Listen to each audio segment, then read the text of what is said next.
So England will face Switzerland this weekend in the Euro 2024 quarter-final. A simply must-win game for Gareth Southgate and his England side. So let's take a look at how they can do it. So the first talking point is the England starting 11. Probably always the biggest talking point when it comes to this England side. And we are expecting a change of formation to more of a back three shape into a 3-4-3. This is what the talks have been all week. And if that is the case, I would imagine the lineup looks something like this. Of course, there are a few different positions where you can make arguments for different players, but I'm kind of feeling as though this will be the 11 that Gareth Southgate goes for. And to be honest, I can see why. I think if England do use this formation, the 3-4-3 shape, there are certainly some areas where they can exploit some of the weaknesses of this Switzerland side. So let's take a look at how this is going to work from a tactical point of view, with England changing shape and on paper initially matching up with the Switzerland formation. So let's start off with England on the ball, because I think that's where people want to focus, on England trying to attack and hurt the opposition. And this is where immediately I think some people have got it wrong. There has been a lot of talks that Switzerland come into this game as the favourites and that Switzerland will dominate possession. Whilst they might come into the game as favourites potentially, and whilst they could dominate possession, it has not been a theme of their games so far this tournament. Quite simply put, that is a lie. There has only been one game this tournament so far where they have had more possession than the opposition. So England will, without doubt, have spells on the ball where they are able to play from the back and move through the pitch. But it will not be easy. And in this phase on the goal kick, Switzerland will go for a man-to-man approach, and that will of course make life incredibly difficult for England, and England have struggled a lot with this in the tournament so far.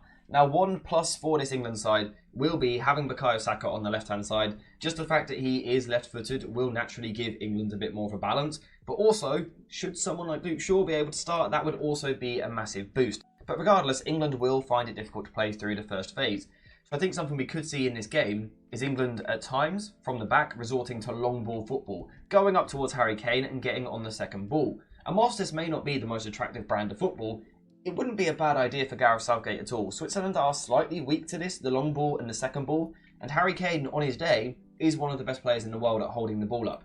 We need that level of performance from him. Of course, the deep players have to be accurate with their passing, in particular Jordan Pickford, but finding Harry Kane, then getting on the second ball, it actually wouldn't be a bad idea for England at all. But I do think this will be a kind of sticky phase of the game for the side to play through. However, regardless of that, as you would naturally see in almost any football match, England will still have spells where they dominate the ball and Switzerland sit a little bit deeper. Now for me, these are the phases of the game where England should be able to get a little bit more control, because while Switzerland are aggressive initially, after that they can actually be a little bit passive, and actually a little bit too passive, sitting a little bit too deep, giving the opposition too much time on the ball. And as a result, England will have spells where they can get their foot on the ball. And the question now is about, how do you break this shape down? How do you move the ball forward?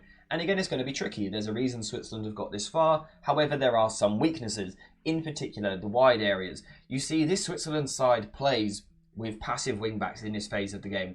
But not just passive wing-backs in the sense that they play deep, they also play quite tucked in. And the back five can become incredibly narrow. This could give the England wide players a little bit of time on the ball. We saw this in one of Switzerland's group stage games against Germany. A real narrow approach to the way that they look to defend these situations. You can see all 11 players here are within this width. And this is a real narrow shape. This is really compact. This has lots of bodies in the middle. But the result of this is inevitably space out wide, particularly when you can get good long passes on the ball. For England, you're probably looking at someone like Declan Rice in particular. Trent, could he ever find himself in this space? I'm not too sure. But I would say Declan Rice and John Stones are the two players that you would be looking at for that long passing range and the ability to find these wide areas. And the good thing for England is this is something that we have done so far this tournament. The problem for England is that it has been Kieran Trippier receiving this pass. If we now switch it to this game and look at it being someone like Bukayo Saka, that is much more promising. That is a way for England to quickly hurt the Switzerland defence. But also with wide combinations as well. You see, what Switzerland will sometimes look to do, as we move this clip on, is they will look to force you over to one side of the pitch. And as they force you over, they kind of take that cue to then be a little bit more aggressive, a bit more assertive moving towards the ball. But again, if you are able to combine in these areas, and let's imagine this is Bukayo Saka left wing, let's imagine this is Jude Bellingham inside, operating in the pocket. It does allow you to quickly combine, pull the Switzerland players out of position, and then attack the space in behind. And again, this is what England haven't had all tournament long. Someone who on the left-hand side wants to run in behind and naturally play with their left foot. Bukayo Saka would bring that to the side if he plays at wing-back, where again, Kieran Trippier wouldn't. So this is definitely something that England have to target in this game. The other thing that I would say England need to target in this game is when Switzerland choose to be more aggressive. You see, initially, yes, they are going to sit off into this passive shape and let you have time on the ball, but they will look for certain pressing triggers and an ability to steal yards and move up the pitch. For example, if you have the ball in this area here and you move the ball backwards, Switzerland are going to see that as the opportunity to try and steal some yards up the pitch. They're still not going to be overly aggressive with the man on the ball, but certainly the back line is going to squeeze much, much higher. And once again, this is where England could have some success. And we're looking at Jude Bellingham in particular, I feel, more than anyone, to go the other way, to go in behind. So while Switzerland are trying to squeeze up and apply pressure to the ball, can Bellingham now break the other way? Again, Bukayo Saka would be an option for this sort of role as well. And again, this is something we have seen in their previous games, this one against Germany. We can see the ball is played backwards by Rudiger to Jonathan Tah. And Switzerland see this as the cue to steal a lot of ground. They quickly try and steal the yards, it's called, moving forward, squeezing nice and high up the pitch. But what you can actually see is there still isn't too much pressure on the ball. So if one of your forwards are willing to make a run, in behind the opposition defence, stretch them and go the other way, I think there is a massive weakness there in this Switzerland back line. The German players didn't do it enough in this game. But I felt that if they had, the spaces are there. You can see it for yourself. There are areas where you can really get in behind this team and hurt them. So again, that is something England need to look for. Kind of drawing Switzerland onto them and then going in behind into the space. Now, if this is something that England are going to look to do, drawing Switzerland onto them, they will have to be careful. Because there's a reason the Swiss want to play in that way. And that is because they set up certain pressing triggers in the middle of the pitch in particular.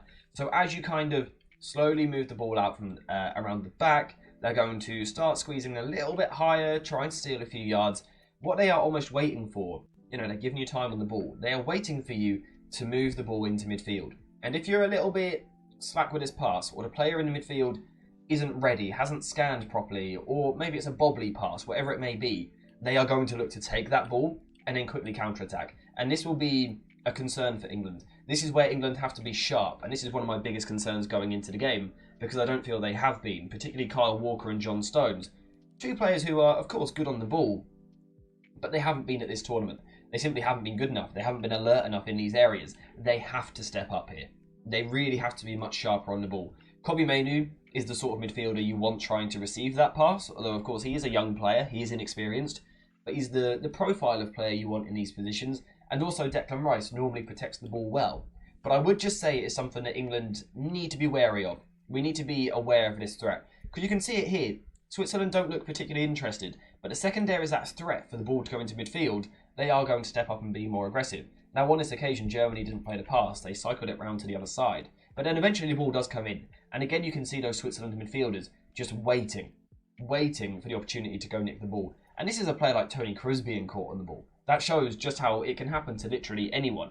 Now, so far in the tournament, Switzerland haven't really made the most of this, in my opinion, but it's definitely a threat. We've got another situation here where Germany are playing a little slow, they move the ball into midfield, the player on the ball isn't alert enough, isn't sharp enough, loses the ball, and once again, you can see the threat from Switzerland. So that is something that England have to watch out for. England will have spells of the ball in this game. Absolutely. No matter what other people are telling you, there will be spells where England have control. In terms of the best way to hurt this Switzerland team, it is going to be out wide. That is where England need to combine, and that is why the profiles are important. This is why Phil Foden should play on the right as opposed to the left, in my opinion, although I might be proven wrong. But the idea of Foden sometimes moving wide right and Trent going inside, but also swapping the other way around as well. Foden moving inside to his left, I think works really nicely. And it gives you a right footer on the right-hand side, a left footer on the left-hand side, but then the reverse in the pockets, which could be perfect to work with Harry Kane. So England will find it difficult in this game on the ball. At times it will be slow, at times we'll struggle to play from the back, but there are certainly patterns where we can hurt them.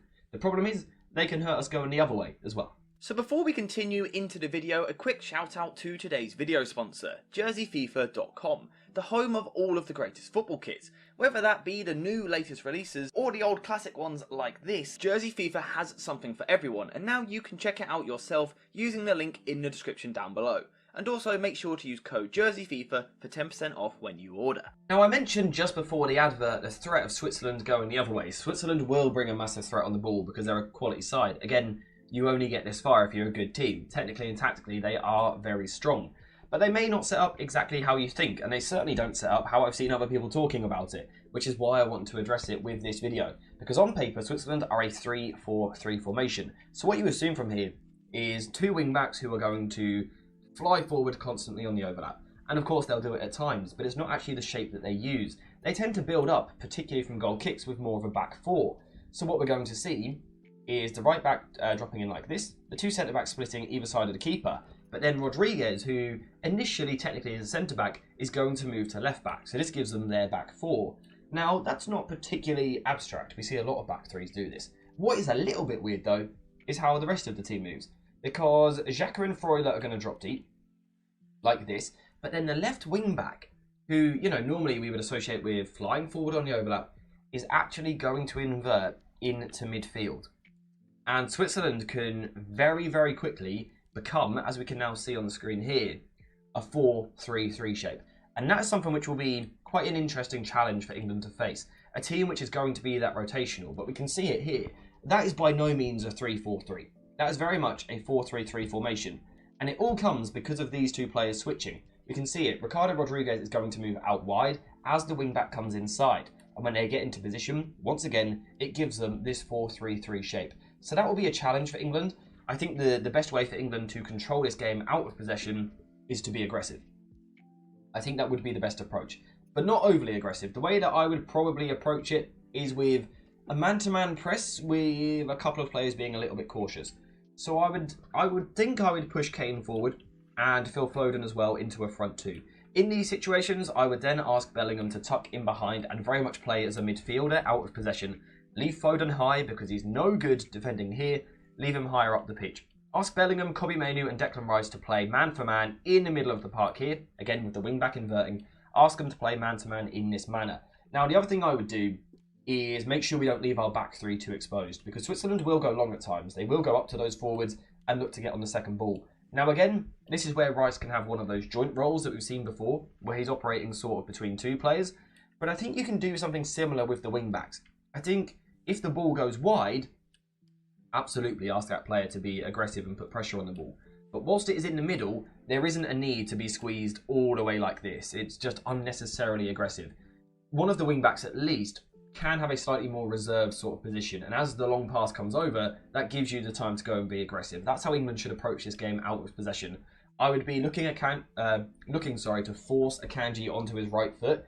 He's pretty two-footed. He's a very good ball player, but he does prefer the right foot. So I would use Phil Foden on this right-hand side, kind of drifting that way, forcing him onto his right, kind of cutting off one half of the pitch, a problem that England have had. Let's try and do it to the other team. Force them to play across. This suddenly means that Trent doesn't have to be all the way aggressive up here. He can be more passive, and we can lock on man-to-man on that side of the pitch. I think that's something which England should definitely look to do. Of course, defensively, it's not going to be as easy as that. It's not as easy as what it looks on a tactic board. Players move about into different positions. But these are the general two structures which I think both teams will look to use. I think it's going to be a really tight game. I think both teams are going to have difficulties playing out from the back at times. I think both teams will resort to the long ball, which will make for a game which either side can win. Because the second you play long ball football, there's a less sense of control on the game from one side, really overpowering the other team. It becomes a battle of the second ball. Players like Xhaka and Rice will, of course, be key to that. So I think it will be a close game. I think these two will push each other all the way. The big thing is going to be staying in the game. Both sets of players are going to have to be sharp because they're playing top quality opposition. There is no time for mistakes now. Mistakes will put you out of the tournament. So the players are going to have to be on it. I think if we're looking at this from an English perspective and wanting England to progress, the key is going to be an individual improvement in performance. John Stones has to be better. Kyle Walker has to be better. Hopefully Foden will be better in that new position. But also the balance of the whole team has to be better. We should get that with the natural left footer on the left, the right footer on the right. It should balance things up a little bit nicer. And I think that will be the key thing for Gareth Southgate. Tactically putting in the place a fairly balanced, a fairly basic structure, keeping the game tight, and then hoping our superior individuals can produce something on a day. I think that will be Gareth Southgate's plan. I think it can work. I do think England will edge past Switzerland in this game. But let me know what you think in the comments down below. Who do you think is going to win this game? Where do you think the key battles are going to be on this pitch? Let me know in the comments down below. But apart from that, we are finished for today. So thank you guys for watching. I hope you have enjoyed it. And as always, I'll see you in the next one.